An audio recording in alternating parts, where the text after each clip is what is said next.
Movie ఎందుకు వచ్చింది? సరైన పెంపకం లేక. బాగా అర్థం చేసుకోండి. అందులో ముస్లిం అమ్మాయి పర్ఫెక్ట్ గా ఉంది, క్రిస్టియన్ అమ్మాయి పర్ఫెక్ట్ గా ఉంది, వాళ్ళ మతాచారాన్ని పాటిస్తుంది. మన ఆడపిల్ల ఓ దన్నంలే, ఓ పద్ధతిలే, మింగడం ఒకటే తెలిసింది. ఎందుకని? పెంపకాలు బాగులేదు. హిందూ తల్లిదండ్రులారా, ఈ ప్రపంచాన్ని రక్షించగలిగేది మీరే. మంచిగా పెంచండి. అది ఆడపిల్ల అయినా మగపిల్ల అయినా ఇంకొకళ్ళైనా ఇంకోరైనా సరే సరిగా పెంపకం లేదు.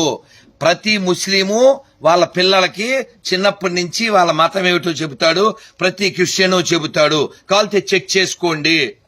ఏ ముస్లిము చెప్పడో అన్ని మతాలు ఒకటే అని, ఏ క్రిస్టియను చెప్పడో. దరిద్రులు ఒక్కలే చెప్తారు, ఆ దరిద్రులు మనలోనే ఉంటారు.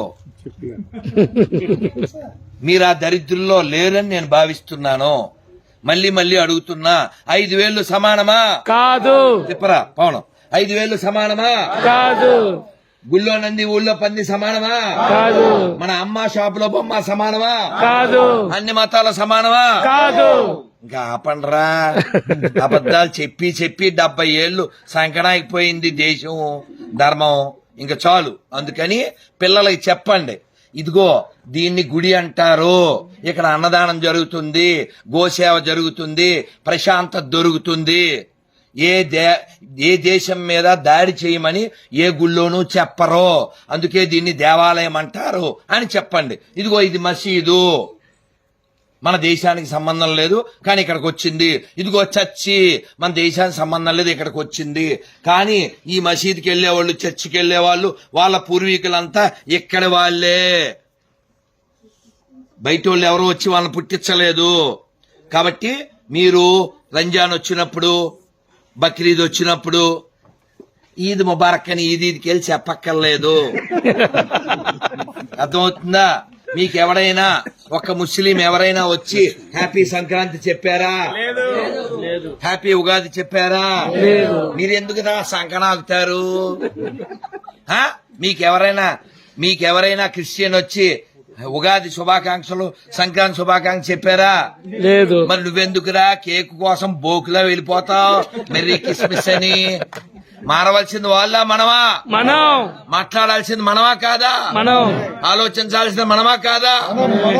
కాబట్టి మనం మారితే ప్రపంచం మారుతుంది. గుర్తుపెట్టుకోండి, భారతదేశం మాత్రమే ప్రపంచాన్ని రక్షించగలదు. భారతదేశం మాత్రమే ప్రపంచాన్ని సుఖంగా ఉంచగలదు. భారత్ బాగుండాలంటే హిందువులు బాగుండాలి. ఎందుకంటే మన ఒక్కలమే చెప్తాం, సర్వే జన సుఖనో భవంతు, సర్వే జన సుఖనో భవంతు, సర్వే జన సుఖనో భవంతు. This is only possible by Hindu thinking, Hindu philosophy, not possible by any desert religions. వాళ్ళకి నీళ్లు లేవు, వాటర్ లేనోళ్ళు, మ్యాటర్ లేనోళ్ళు. వాళ్ళ పుస్తకాలు ప్రపంచానికి ఏమిచ్చిని? అశాంతినిచ్చిని, యుద్ధాన్నిచ్చిని, హింసనిచ్చిని. మనం 10 పండగలు కాదు 100 పండగలు చెప్పగలం, హింస లేకుండా చేసుకునే పండగలు. వాళ్ళు చూపించమను.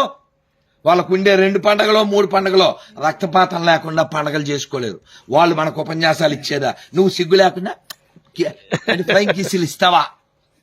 కాబట్టి హిందువులారా, మీ పిల్లల బంగారు కొండలో, మీ ఆడపిల్లల బంగారు తల్లులు ఎప్పుడు మీరు నేర్పిస్తే, మీరు వినిపిస్తే, మీరు కూర్చోబెడితే, చూపిస్తే.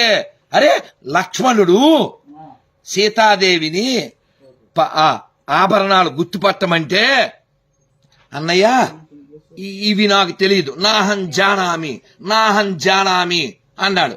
మరి పాదాలకు పెట్టుకునే పట్టీలు ఇవి తెలుసు అన్నాడు. అదేమిటి?